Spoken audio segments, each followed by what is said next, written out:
Hello friends and family. This is not a selfie stick. This is a boroscope.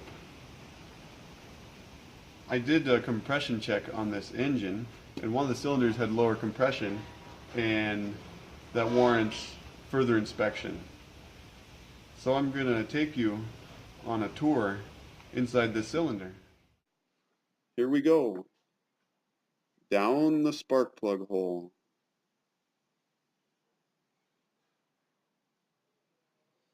There is the top of the piston. The exhaust valve there.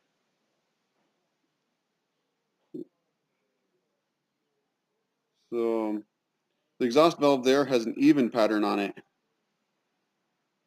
When the exhaust valve is leaking, the side where the exhaust gases are leaking past the valve, that side of the valve will heat up and change colors, and it will form a crescent-shaped pattern on that side of the exhaust valve.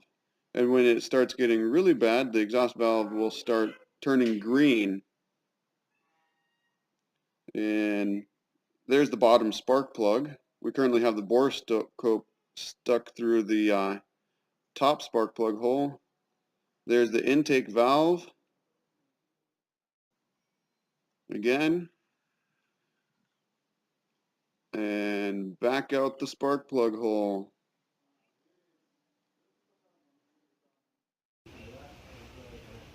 I hope this was interesting. So we just will keep an eye on these cylinders so that we know what's going on inside our engine. Thank you. God bless.